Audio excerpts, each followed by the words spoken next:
¿Qué es el reino de Dios? Parte 1, generación. Antes de seguir, quiero hacerte una pregunta. Pueden sentarse los que están acá. Una pregunta. ¿Sabes qué es el reino de Dios? ¿Y cómo aplica en tu vida? En internet, ¿saben qué es el reino de Dios? ¿Cómo aplica en tu vida? Bueno, la verdad es que no somos ajenos al reino de Dios. Por el contrario, en el momento en el cual nosotros recibimos a Jesucristo como nuestro Señor y Salvador, pasamos a ser parte de la familia de Dios, como hijos e hijas del Rey. Y en ese momento entramos a formar parte del reino de Dios. Vamos a estar estudiando entonces qué es el reino de Dios, para conocer un poco más de ello. Te invito a que entendamos un poco más de todo ello. Si pudiéramos nosotros resumir la historia de la humanidad según la Biblia en 3 palabras, ¿cuáles serían esas palabras? Generación, degeneración y regeneración. Están anotadas ahí como las pueden ver. Generación se refiere a la creación de la humanidad. Cuando Dios creó a Adán y Eva, cuando hizo todo, la tierra y los cielos, ese es el momento de la generación. Y como Dios estableció un plan para el hombre, lo creó, le dio habilidades, lo hizo enseñorear sobre toda la tierra y le dio un propósito de vida espectacular. Bueno, ahí se puede resumir la primera parte, generación. Pero la segunda palabra habla de degeneración. ¿Y a qué se refiere la degeneración? Cuando entró el pecado, cuando pecaron Adán y Eva, ahí ocurrió la caída del hombre y entró la muerte y entró la separación de Dios. Duro esa segunda parte, degeneración. Y la tercera palabra es regeneración, y esa se refiere a la salvación del hombre. Es la oportunidad que Dios le da al hombre de que no esté caído, de que no esté más separado. Dios proveyó un Salvador, Jesucristo. Y entonces es la posibilidad que tenemos nosotros al creer en Jesucristo de nacer de nuevo, de ser nuevas criaturas y de cumplir el propósito de Dios que tenía establecido para nosotros, como al principio, como en el diseño original. Qué interesante, ¿no? Muy bien, veamos la enseñanza número 1. Solamente en esta parte ya tenemos una enseñanza muy interesante. Mira, podríamos resumir entonces lo que estamos diciendo acá. La historia de la humanidad, desde la perspectiva bíblica, se puede resumir en 3 palabras: generación, degeneración y regeneración. Generación se refiere a la creación del hombre y su designio de vida al lado de Dios. Degeneración se refiere a la caída del hombre y su consecuente muerte y separación de Dios. Y regeneración se refiere a la esperanza de la salvación del hombre por medio de Jesucristo. ¿Para qué? Para volver al diseño original que Dios tenía y tiene para el hombre. Muy bien, dicho lo anterior, veamos entonces lo que es la generación. Ya hemos dicho, se refiere a lo que es la creación de los cielos y de la tierra. Y para ello vamos a ver Génesis, y vamos a estar entonces estudiando Génesis capítulo 1 en adelante. Correcto. Generación, creación, y vamos a mirar entonces Génesis capítulo 1. Vamos a estar estudiando todo el capítulo 1. Y aquí voy entonces a estar resaltando algunas partes de ese capítulo 1 para ir aprendiendo, para ir conociendo más acerca de Dios. Mira lo que dice el versículo 1, que ya lo tienen expuesto ustedes. En el principio creó Dios los cielos y la tierra. Señor bendito, gracias por tu palabra. Te pedimos, Señor Dios, que permitas que toque nuestras mentes y nuestros corazones, y que a través de tu presencia, Espíritu Santo, en nosotros podamos entenderla, podamos profundizar en su estudio y podamos ponerla por obra para que nuestras vidas den fruto al 30, al 60, al 100 por uno, conforme a la fe de cada uno de nosotros. Te lo pedimos, Padre, en el nombre del Señor Jesucristo, y te damos gracias. Amén y amén. Bien, ese primer versículo que aparece en la Biblia dice: en el principio creó Dios los cielos y la tierra. Mira qué cosas aprendemos en ese párrafo tan corto. Primero, que la Biblia habla de Dios directamente. No tienen necesidad de probar a Dios. Dios ya se da por sobreentendido. Dios existe. Aquí no hay que probar nada de eso. Así que lo damos por entendido. Y una segunda parte que aprendemos aquí es que Dios es el creador. No es evolución. No se trata de un proceso de una explosión y de que todo fue evolucionando con el paso del tiempo, bla, bla, bla. Aquí estamos haciendo entonces claridad de que es Dios quien es el creador del universo y nada de evolución. Qué interesante, ¿no? Tenerlo bien en claro. Dios existe, claramente lo dice la Biblia. Y segundo, Dios es el creador de todo. Versículo 2 dice: y la tierra estaba desordenada y vacía. Las tinieblas estaban sobre la faz del abismo, y el Espíritu de Dios se movía sobre la faz de las aguas. Mira, aquí lo que vemos es que la tierra estaba desordenada y vacía. No sabemos por qué, la Biblia no lo explica, pero habla de que había un desorden y que además dice que las tinieblas estaban sobre la faz del abismo. Habla de oscuridad. O sea que vemos que hay desorden, hay oscuridad, hay vaciedad, hay un vacío, porque mira, dice: y el Espíritu de Dios se movía sobre la faz de las aguas, sobre la faz del abismo. Es interesante cómo Moisés no sabía en esa época que la tierra estaba suspendida en el espacio sideral, para poder decir: hay un abismo tremendo, pero estaba escrito. La Biblia y esta parte de Génesis la escribió Moisés 1500 años antes de Jesucristo. O sea, hace 3500 años mal contado, cuando todavía la ciencia no había evolucionado en lo más mínimo. Y desde entonces está diciendo la faz del abismo que rodeaba la tierra. Tremendo, impresionante. Solo muchísimos años después, ya en nuestra era, los descubrimientos han detectado que sí, la tierra no la sostiene nada, los planetas no lo sostienen nada. O sea que si hay un abismo, lo que lo sostiene son los movimientos gravitacionales. Tremendo. Es impresionante cómo la Biblia es sabia y los científicos se demoran mucho en entender lo que está escrito en ella. De nuevo, vemos desorden, vemos oscuridad, vemos un abismo y también vemos al Espíritu Santo, porque dice ahí en la parte final: y el Espíritu de Dios se movía sobre la faz de las aguas. O sea que ya vemos en el versículo 1, Dios Padre, el que creó cielos y tierra. Versículo 2, vemos Dios Espíritu. Veamos qué dice el versículo 3: y dijo Dios: sea la luz, y fue la luz. Aquí cuando dice dijo Dios, está pronunciando ¿qué? La palabra de Dios.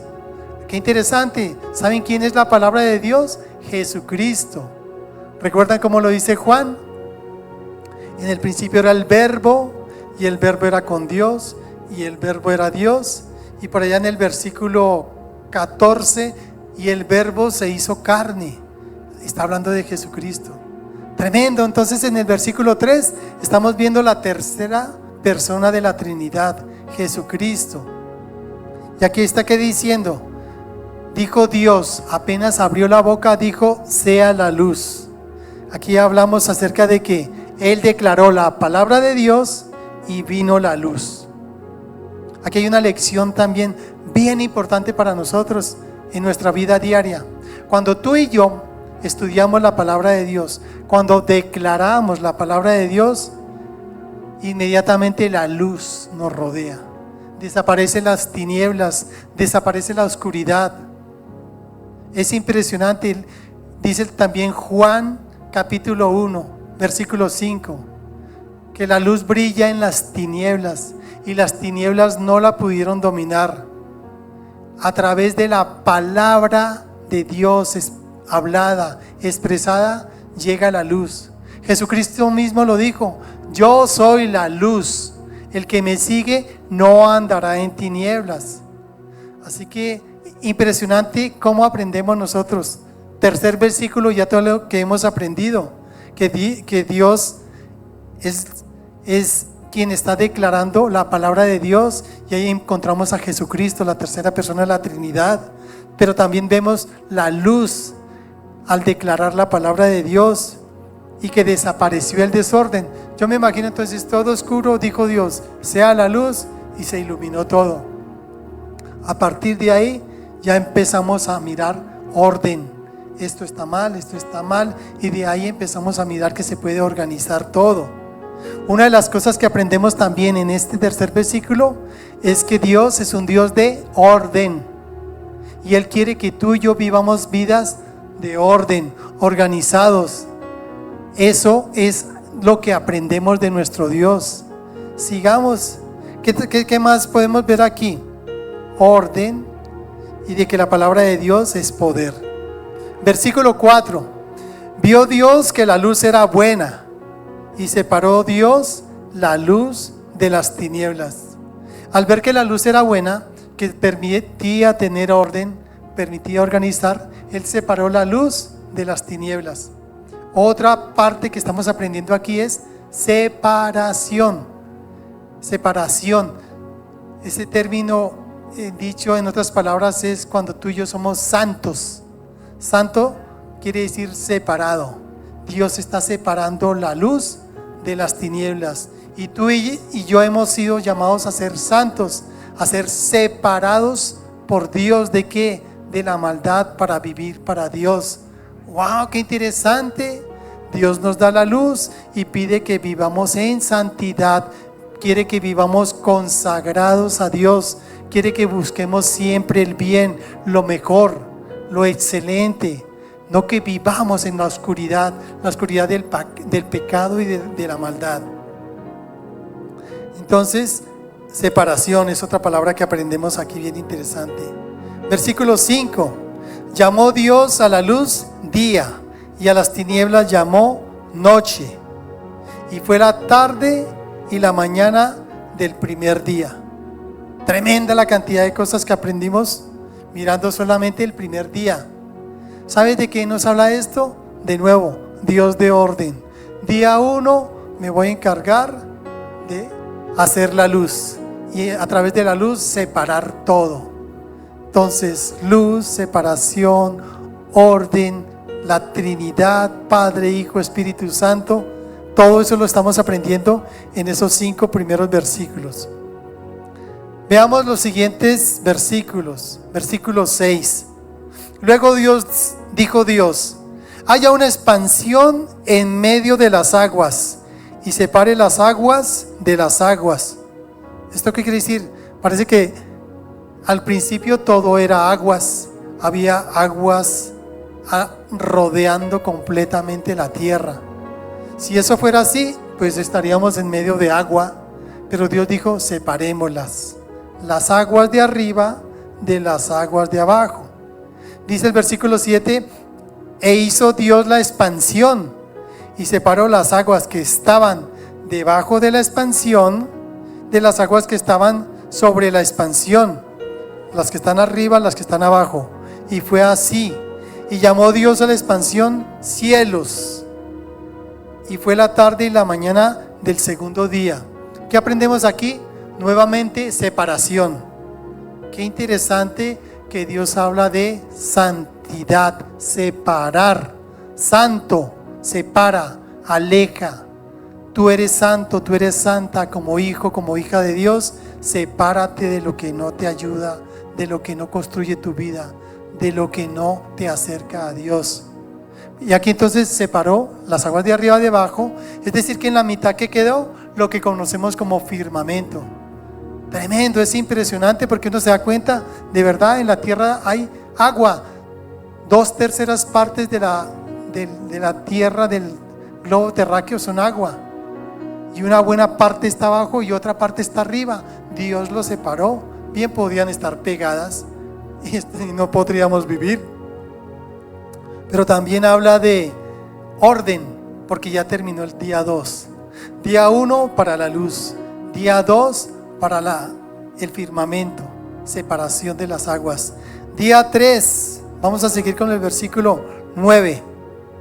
Dijo también Dios: reúnanse las aguas que están debajo de los cielos, o sea, las que están en la tierra, en un único lugar, para que se descubra lo seco. Y fue así. O sea, las aguas cubrían todo. Y yo creo que eso es lo que ocurriría si se deshielara completamente toda la región polar. Quizás el agua cubriría todo. Pero Dios ordenó, mira, aquí fue donde ordenó: reúnanse las aguas que están debajo de los cielos en un único lugar para que se descubra lo seco. Y fue así. A la parte seca llamó Dios tierra, y al conjunto de las aguas los llamó mares. Y vio Dios que era bueno. De nuevo, ¿qué vemos aquí? Separación. Insiste el Señor en separar. Vamos a separar las aguas de la tierra. Separación. Aquí también otra palabra que nos interesa, que estamos viendo: y vio Dios que era bueno. ¿Saben? Esto habla de que toda la creación que hizo Dios es buena. Todo lo que Dios hizo es bueno. Porque hay muchas corrientes y vertientes que hablan de la maldad y de las cosas. No, lo que Dios creó es bueno. Versículo 11. Después dijo Dios: produzca la tierra hierba verde, hierba que dé semilla, árbol que dé fruto según su especie. Y aquí habla según su especie. Están los árboles frutales, están los tubérculos, están, en fin, toda la variedad de plantas, y todas por especie. La especie tal, la otra especie, todos son diferentes. Cuya semilla esté en él sobre la tierra. Y fue así. Versículo 12. Produjo pues la tierra hierba verde, hierba que da semilla según su naturaleza, y árbol que da fruto, cuya semilla está en él según su especie. De nuevo, según su especie. Y vio Dios que era bueno. Y de nuevo dijo Dios: todo esto es bueno. Por ello debemos dar gracias a Dios por la naturaleza.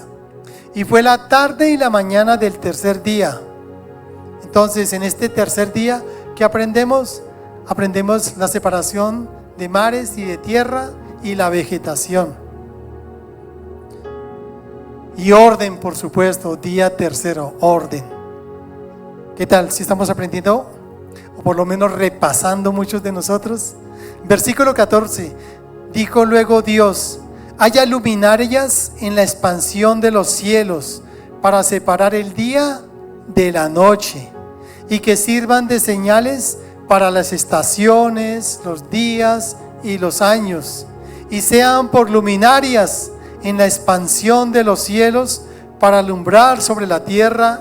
Y fue así. Tremendo. Dios entonces ahora constituyó el sol, la luna, las estrellas, y mira lo que Dios determinó sobre ellos: que sirvan de señales para las estaciones, los días y los años.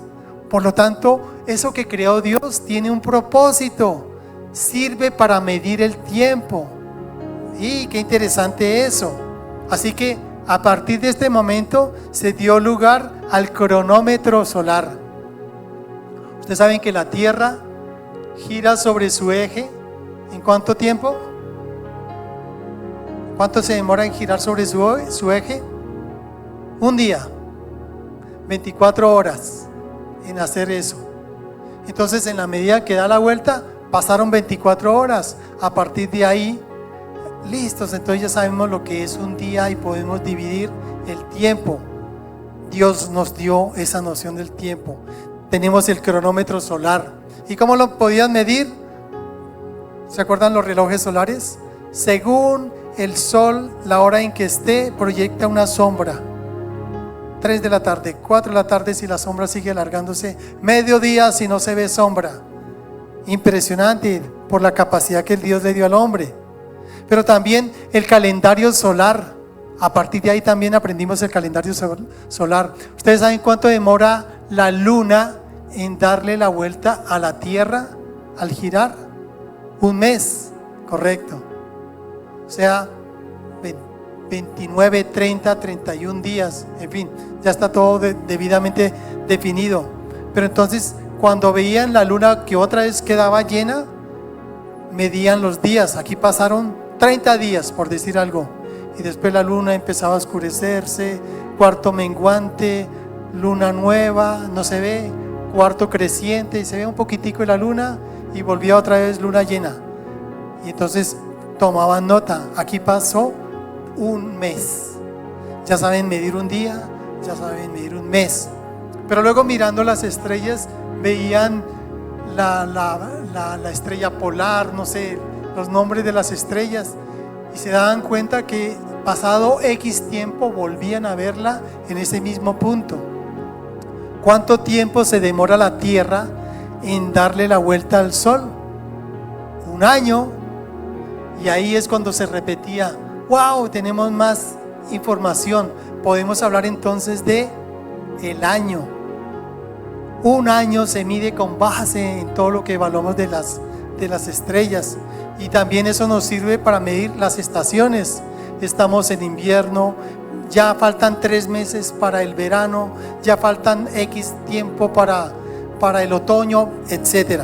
Todo eso por lo que hizo Dios de la luna, las estrellas, como figura aquí.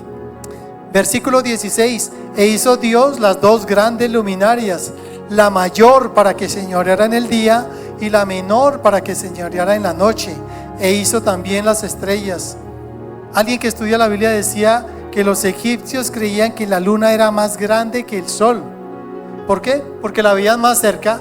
Entonces, no, sí, la luna debe ser más grande y el sol se ve más pequeñito, entonces debe ser pequeñito. Pero cuando escribió esto Moisés, aunque él perteneció al grupo de los egipcios, fue Dios el que le reveló que el sol es mayor. Por eso es que dice que la mayor para que señoreara en el día. Bien pudo haber dicho la menor, como el sol es chiquitico, la menor. No, la mayor para que señoreara el día. Siempre la Biblia tiene toda la verdad. Aunque ellos vieran otra cosa, para Dios el sol era mayor que la luna. Y así quedó, y así lo descubrimos muchísimos años después. Versículo 17: las puso Dios en la expansión de los cielos para alumbrar sobre la tierra, para señorear en el día y en la noche, y para separar la luz de las tinieblas. Y vio Dios que era bueno. Y fue la tarde y la mañana del 4.º día. ¿Qué aprendemos en el 4.º día? Aprendemos la noción del tiempo. Tremendo, una noción fuerte. El tiempo pasa, los segundos, las horas, los días, los meses, los años. Dios nos enseñó a manejar el tiempo. Pero también aprendemos de nuevo orden, día 4. Sigamos, versículo 20, ya casi acabamos. Y dijo Dios: produzcan las aguas seres vivos y aves que vuelen sobre la tierra en la abierta expansión de los cielos. Y creó Dios los grandes monstruos marinos y todo ser vivo que se mueve, que las aguas produjeron según su especie, y toda ave alada según su especie. Miren, aquí también están las palabras según su especie. Está hablando de que Dios las clasificó por especie. Lo mismo que las aves, por especie. Cada una de esas especies es diferente a las otras. Los estudiosos hoy en día entienden las grandes diferencias entre las especies. Y vio Dios que era bueno. De nuevo Dios vio que todo era bueno. Peces y aves, es lo que aprendemos aquí. Y los bendijo Dios y les dijo: fructificad, multiplicaos, llenad las aguas en los mares y multiplíquense las aves en la tierra. Aquí Dios está hablando de reproducción, de abundancia. Eso es algo innato que Dios puso en la creación, que todo abunde y sobreabunde de una manera tremenda. Qué Dios tan grande el que tenemos, ¿cierto? Él es un Dios de orden. Por eso termina el 23 diciendo: fue la tarde y la mañana del quinto día. Versículo 24, que es el siguiente. Y dijo Dios: produzca la tierra seres vivos según su especie, bestias, serpientes y animales de la tierra según su especie. Otra vez, según su especie. Dios clasificando los animales según su especie. Es que unos son los equinos, otros son los caninos, otros son, en fin, vacunos. Todos según su especie. Cada uno de esos son diferentes. Esto está escrito entonces hace más de 3.500 años. Ahorita les digo por qué insisto con lo de la especie. Y vio Dios que era bueno. De nuevo insiste, todo era bueno. Entonces dijo Dios, versículo 26: hagamos al hombre a nuestra imagen, conforme a nuestra semejanza. Un punto aquí interesante es que dice hagamos.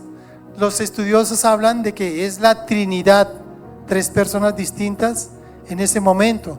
Y por eso dice hagamos, no voy a hacer. Hagamos al hombre a nuestra imagen y semejanza, conforme a nuestra semejanza. Y señoré sobre los peces del mar, sobre las aves de los cielos y sobre las bestias, sobre toda la tierra y sobre todo animal que se arrastra sobre ella. Aquí entonces Dios en este sexto día, ¿qué hizo? La cúspide de su creación. Antes hizo los animales, correcto, como vimos, pero en ese mismo día también la cúspide de su creación, el hombre y la mujer. Si nosotros leemos en el capítulo 2, dice que lo hizo del polvo de la tierra. Aquí hay algo diferente. No los creó directamente así, sino que del polvo de la tierra los creó. Pero también dice ahí que sopló aliento sobre su nariz. Eso hace diferente al resto de la creación. En ninguno otro de los seres que creó sopló Dios, solo lo hizo sobre el hombre. Interesante. Y eso también habla de que fuimos hechos, como lo dice la misma palabra de Dios, a imagen y semejanza de Dios. ¿Qué quiere decir a imagen y semejanza de Dios? Imagen de Dios, tú y yo sabemos que Dios es espíritu, pero probablemente imagen y semejanza se refiere al hecho de que Dios es Trinidad, Padre, Hijo y Espíritu Santo. Y nosotros los seres humanos, ¿qué somos? Tripartitos: espíritu, alma y cuerpo. Bueno, puede ser por ese lado. Y semejanza, ¿por qué semejanza de Dios también puede ser? Porque nosotros tenemos, igual que Dios, inteligencia, voluntad y emociones y libertad. Qué interesante. Dios es eso y nosotros nos dio todo ello también: inteligencia, emociones, voluntad, libertad. Hechos a semejanza de Dios, podemos hacer muchas cosas. No nos guiamos por los instintos como los animales. Podemos decidir sí o no. Tenemos esa capacidad. Hechos a semejanza de Dios. Sigamos con el 27. Y creó Dios al ser humano a su imagen, a imagen de Dios lo creó. Hombre y mujer lo creó. Recuerden, hombre y mujer, no está diciendo nada más. 28. Los bendijo Dios y les dijo: fructificad y multiplicaos, llenad la tierra y sojuzgadla. Ahí está hablando de tomen todo, fructifiquen, multiplíquense, tengan hijos, miles, millones de hijos. Señoren sobre todo esto, administrenla, gobiernenla. Ustedes son los dueños de la tierra. Eso lo dijo Dios desde el comienzo, antes de la caída de Adán y Eva. Ese es mi propósito para ustedes en esta vida. Van a vivir por siempre. Les doy esto, aprovechenlo, disfrútenlo, gócenlo, sigan creciendo, desarrollen sus capacidades y hagan todo lo que quieran. Son ustedes como yo, como Dios. Hagan todo eso, solo que hay que ser obedientes. Ahí fue la parte de la caída que lo analizaremos después. Entonces aquí habla de bendición sobre la descendencia, sus hijos, sus nietos, etcétera. Bendición de poder, tienen toda la autoridad para juzgar, administrar la tierra, hacer todo. Tienen poder de abundancia, pueden disfrutar, comer, beber, en fin, todo lo que quieran.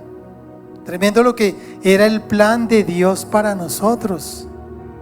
Versículo 29. Después dijo Dios: mirad, os he dado toda planta que da semilla, que está sobre la tierra, así como todo árbol que hay fruto, en que hay fruto y da semilla, os servirán de alimento. Parece que al comienzo entonces éramos vegetarianos. Coma toda la hierba que quiera, coma todos los frutos que quiera, que con eso tienen suficiente.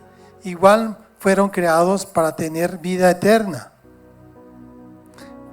¿Y qué más dice? Pero a toda bestia de la tierra y a todas las aves de los cielos y a todo lo que tiene vida y se arrastra sobre la tierra, toda planta verde les servirá de alimento.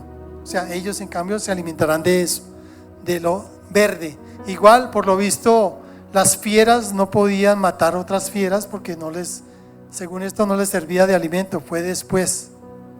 Y fue así. Y vio Dios todo cuanto había hecho, y era bueno en gran manera. Y fue la tarde y la mañana del sexto día. Aquí termina todo.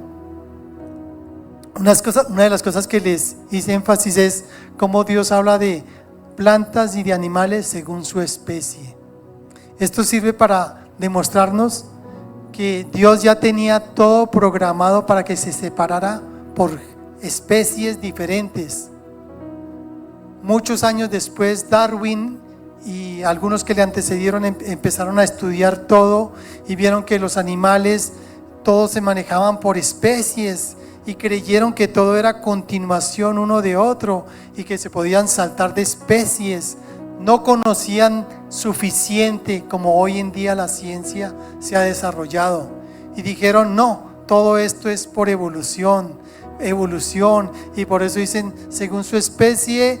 Y como no lo conocían, creían que todo era avanzar y avanzar hasta que llegó al hombre. Pero hay una cosa bien clara en todo eso: cada especie es independiente de la otra especie. No hay manera que una especie se junte con otra. Es imposible que los animales se junten con el hombre. Hay diferencias abismales. Eso lo ha detectado la ciencia. El Señor no lo conocía y dio su teoría de la evolución, y lamentablemente muchos cayeron en ese error. Pero bueno, sigamos. ¿Cuál era el propósito de Dios con esta creación? Ese es el punto central de lo que estamos viendo ahora, de la generación y de entender qué es el reino de Dios. Era darle el dominio y autoridad sobre toda la tierra, lo que hay en ella. Le dio: guíe, conserve, siga, saque adelante, yo voy a estar con usted y yo los voy a llevar. Pero ¿qué pasó? Ese era el destino que teníamos nosotros, vivir de lo mejor. Pero ¿qué pasó? Entró el pecado y a partir de ahí la muerte. Hasta ahí llegó todo. ¿Te imaginas qué hubiera pasado si no hubiera entrado el pecado en la tierra?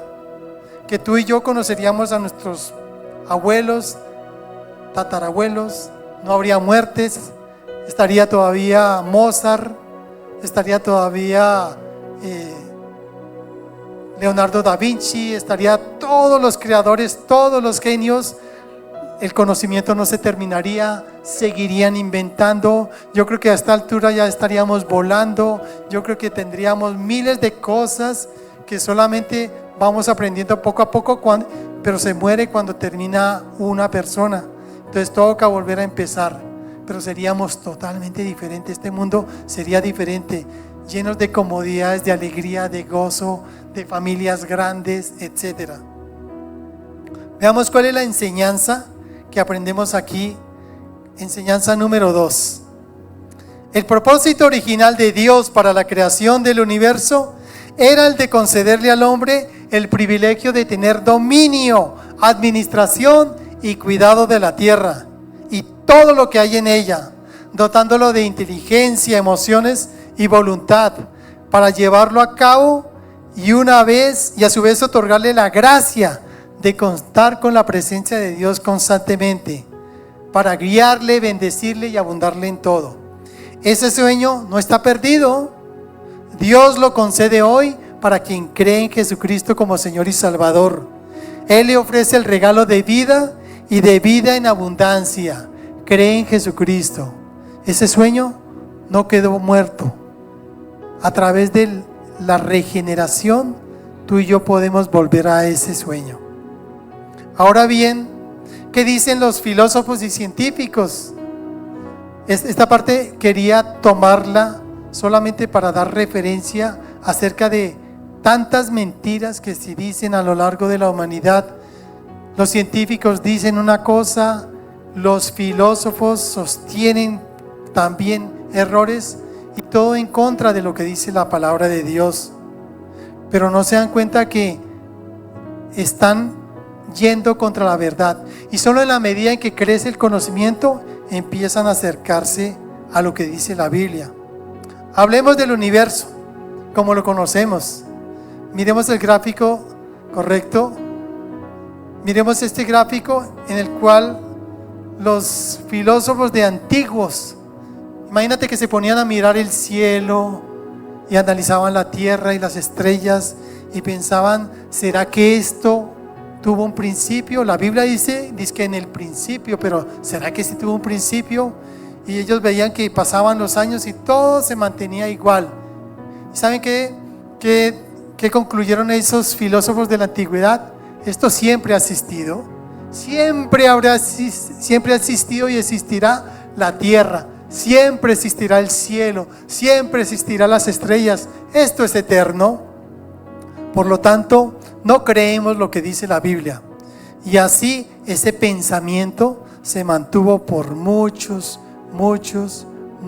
tiempo. La poca ciencia, esta parte me parece interesante lo que dijo Luis Pasteur. Dijo, la poca ciencia aleja de Dios, mientras que la mucha ciencia devuelve a Él, o sea, lo acerca. Cuando la ciencia es poquita, cuando el conocimiento es poquito, la gente empieza a especular y se aleja de Dios. Pero cuando el conocimiento es mayor y crece más, se dan cuenta de la realidad y se empiezan a acercar a Dios. Eso es lo que quería decir Luis Pasteur y hoy toma vigencia. Hablemos entonces de los científicos. La ciencia y el conocimiento empezó a crecer. Veamos el gráfico de la Vía Láctea, ¿correcto? Y entonces que empezaron a analizar el cielo y empezaron a mirar las estrellas, a darle nombres, los grandes telescopios, veían todo el universo. Qué interesante, oye, y detrás de esas estrellas hay más estrellas, esto es incontable. Luego empezaron a analizar y a mirar cada una de las estrellas, las constelaciones, y ¿saben qué encontraron? Que parece que las estrellas se iban alejando cada vez más. ¿Cómo es posible? Eso parece, se están alejando. No es rápido, pero poco a poco, con el correr de los años, parece que se están alejando. ¿Y saben qué dijeron ellos? Hay una teoría detrás de todo eso. Se conoce como la teoría del universo en expansión. Según ellos, el universo sigue expandiéndose, no está quieto, anda alejándose más y más. Entonces ellos concluyeron, si hay un universo en expansión, debe ser que hubo algún momento en el cual ocurrió algo que hizo que se alejara. Por lo tanto, debe haber un principio. ¡Bravo! Por fin ya están poniéndose de acuerdo con lo que describió la Biblia hace muchísimos años atrás, hace 3.500 años, de que sí hubo un principio, como lo leímos ahora. En el principio creó Dios los cielos y la tierra. Pero no, ellos siguieron en sus necedades y entonces dijeron, ese principio debe ser la grande explosión. Y otra vez a empezar a especular la gran explosión y le dieron el nombre del Big Bang. Claro, quizás al comienzo no hubo nada, luego una fuerte energía hizo que explotara y entonces eso generó los planetas y las estrellas y por eso se están alejando. Tremendo, ¿no? Tremendo. Lástima, porque eso no es así.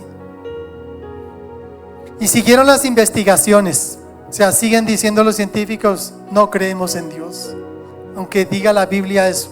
Siguen las investigaciones, se empieza a analizar cuán perfecta es la creación. Oye, es interesante ver la tierra. Miren en la tierra esa atmósfera.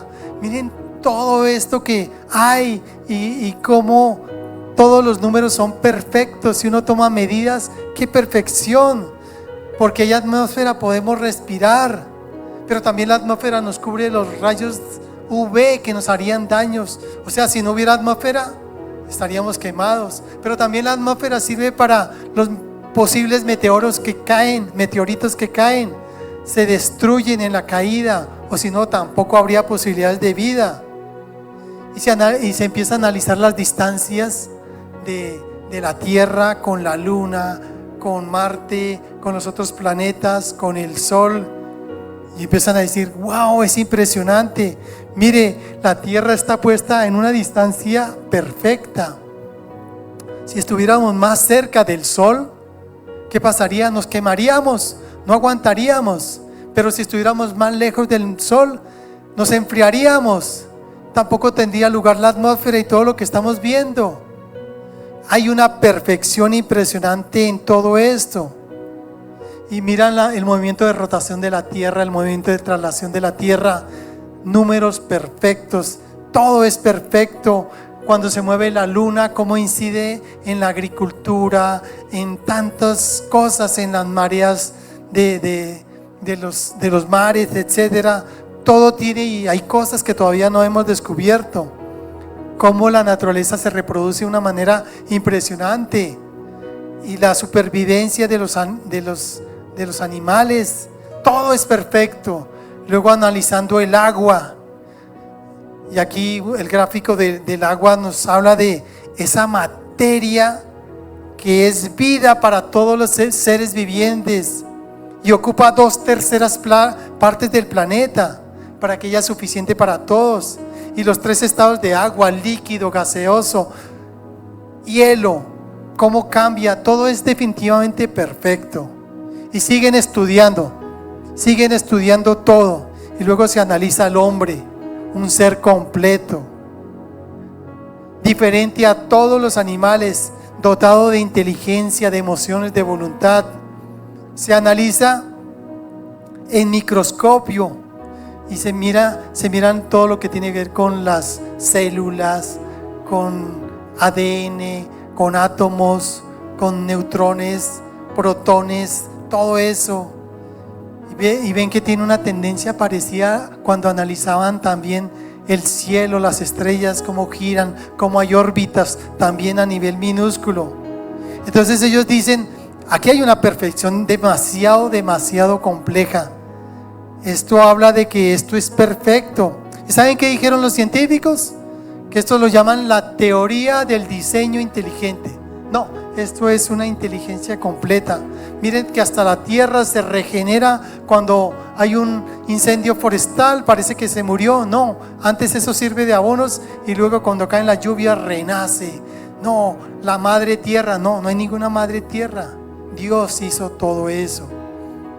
Y este diseño inteligente lo conocen como principio antrópico. Y eso habla de que las constantes físicas y las condiciones del universo están afinadas de manera precisa para permitir la existencia en la vida. Pero ¿saben qué? No reconocen que si hay un diseño, debe haber un diseñador. Y es lo que uno analiza. La ciencia, entre más conoce, más se acerca a Dios. Por lo visto tiene que seguir aprendiendo más. Y nosotros entonces decimos, bueno, a ver, es como si dijéramos que hay un reloj. Uy, me encontré un reloj. Y empiezan a mirar el reloj y tiene muchas piezas y todas se cronometran de una manera impresionante, y la fuerza y la gravedad y todo que incide en un reloj. Vea, todo por el azar. Este reloj, mira, este reloj funciona solito porque sí, no. Debe haber alguien que hizo ese reloj, y ese alguien es Dios. Veamos la enseñanza que nos deja todo lo que hemos visto acerca de Enseñanza número 3. Muy bien, es indudable que Dios creó el cielo y la tierra. La Biblia misma lo afirma. El conocimiento científico sigue aumentando y cada vez los científicos descubren que detrás de la creación hay un ser superior que hizo todo el universo de una manera perfecta. Desde los grandes descubrimientos al analizar el espacio y ver que hay un universo en expansión, hasta los descubrimientos a nivel celular y atómico, todos ellos les revelan que hay un diseño inteligente y exacto en todo. Y ese diseñador inteligente es Dios. Cree en Dios y vive para Él. Amén. Muy bien, regresando al tema que estamos viendo, ya vimos que estamos viendo qué es el reino de Dios. Para entenderlo, hemos explicado lo que es la creación y esta primera parte que se conoce como generación. Luego vemos que por culpa de la caída estamos en la degeneración, que es lo que vamos a ver más adelante. Pero no queda todo ahí. Viene una tercera etapa que es la regeneración, la salvación del hombre. Entonces yo te invito para que sigamos adelante en este estudio acerca de qué es el reino de Dios.